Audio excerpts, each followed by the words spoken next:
Guys, meron tayong Black & Decker na grinder. Ang naging problema, maingay daw. Pag inikot nyo.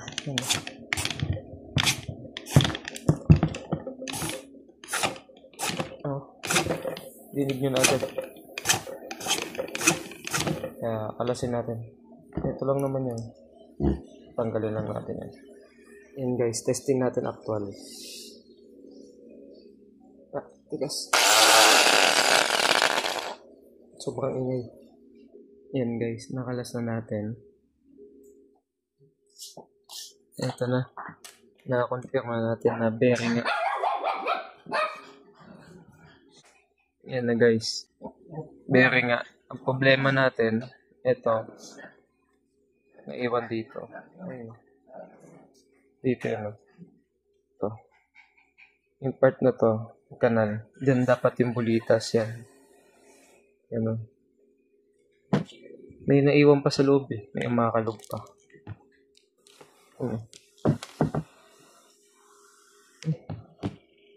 Carbon niya to ah.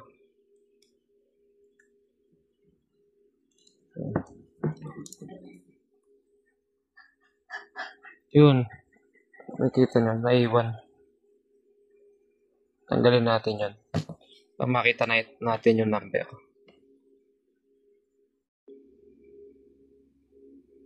Yan guys, natanggalan natin yung bearing. Ang number niya 607 RS. Pero natanggal natin siya guys. Ginamitan ko lang ng puller. Ito. Yan ang puller. Tapos yung bearing dito. Wala pa namang ingay yung bearing. Then yung isa dito. Goods pa din to. Kahit alog wala. Ito lang talaga na nagka-problema. Ginamitan ko din itong maliit na nut. Ayan o. Napakaliit. Kasi yung puller natin, maano na siya. Pasok na siya sa loob. Pasok na siya dito. Hindi na siya maitulak. Kaya gumamit lang kayo ng nut na maliit. Then pasok nyo doon para yun yung itutulak nyo. Ito. Ayan. Kaya may bakat. Okay, ngayon, bilan natin ito ng bearing. Ibalik ko muna ito para hindi magkagulo-gulo. Yan guys, nakabili na tayo ng bearing. Yung bearing size natin, 607 RS nakalagay. Yan. 607 RS. Same na same yan dito. Ito yung bago. Yan. 607 RS. Ito, isabit na. Umiwalay na nga yan nung binuksan natin. Ngayon, di ko napakita nung una kung paano binaklas. Bali, ang unahin nyo tanggalin, ito guys, yung apat na to. Kasi etong tornilyo na to, yung screw na to, hindi nyo matatanggal to pag hindi nyo tinanggal yung nasa ibabaw. Yan.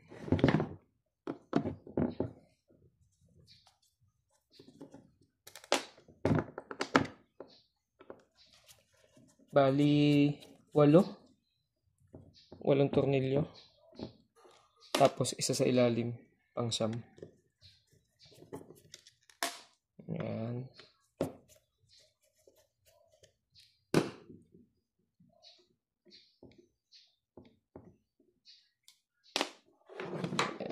Ito yung bago. Okay. Then, tanggalin nyo to. Maluwag pa to kasi hindi ko naman hinigpitan to. Dahil binilan pa natin ng bearing.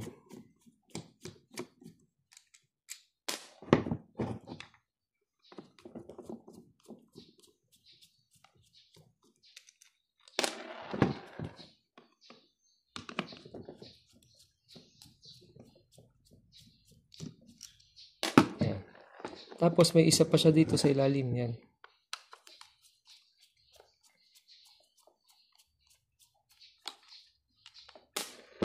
Ang model nito pala, Black & Decker na G720. Yan. Tapos matatanggal nyo na to. Yan. Hugot na yan. Dito natin ikakabit yung bearing. Ayan, pwede nyo na ikabit yan dito. Diretso na yan dyan. Tapos, gamit kayo ng rubber mallet.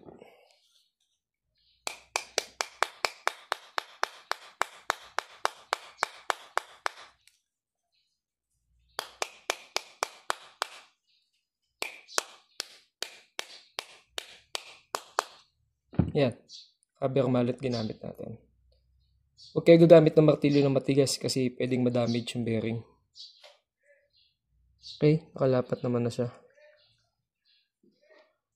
Ngayon,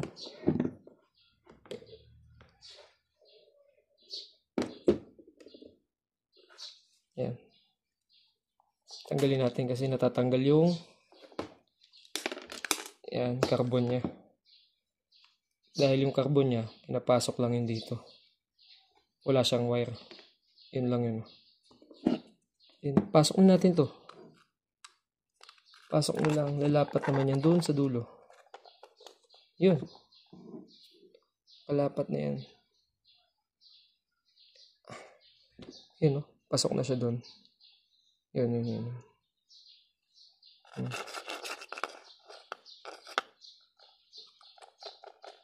Okay. Ngayon, ibalik natin yung carbon. Ayan, sa pagbalik ng carbon, guys. Ito, makapal pa naman to. Mahalaga lang naman lumalapat siya doon sa ating ano. Ayan, sa pagbalik ng carbon, guys, may spring lang to dito. Iangat nyo lang to. Then, pasok nyo yung carbon. Yan. Yun na.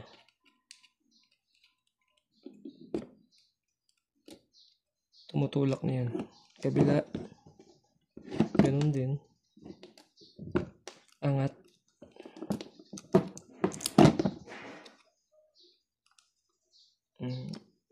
Angat. Then, pasok yung carbon.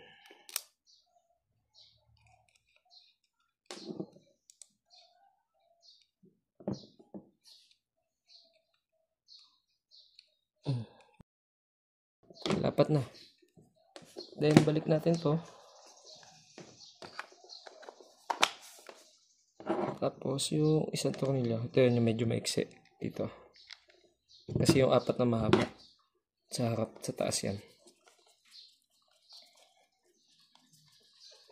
Ayan. Pag nabalik nyo na yun, next na dito. Ito, di naman kayo malilito dito kasi may guide yan. Yun. Hindi siya pantay talaga. Ayan. Testing natin ha.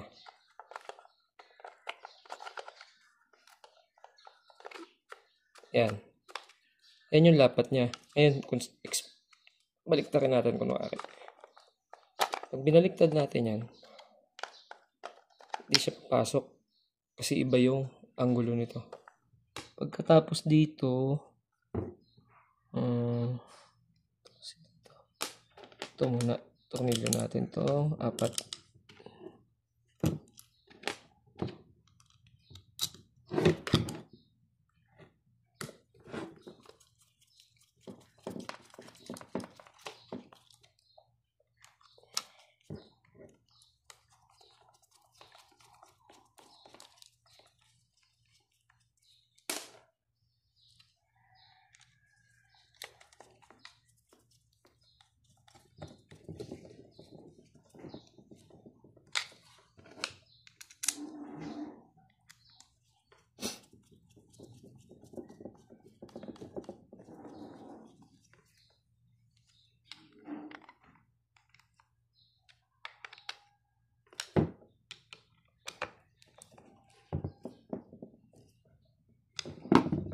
Then, next na to. Ito, hindi naman kayo din malilito kasi may uka yan dito. Para dun yun. Ay. Tapos pasok nyo lang ganyan. And screw.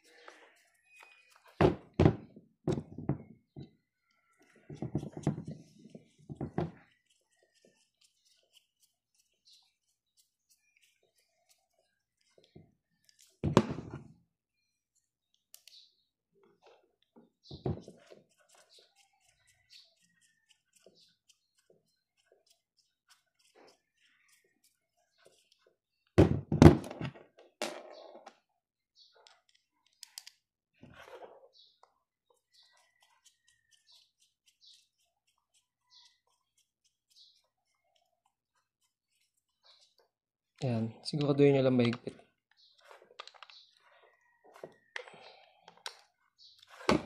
Ayan. Oh. Nung una kong tinesting to, pag ginaganyan, iipit.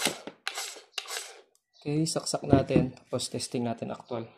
Kung maingay pa.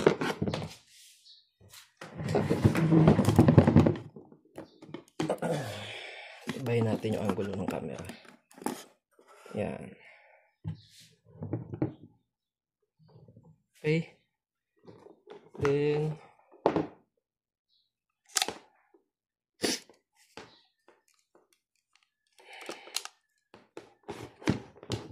yan.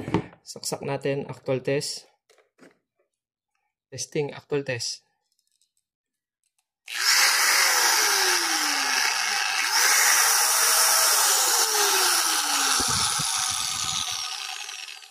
Okay na. Normal na yung ganyan tunog sa grinder.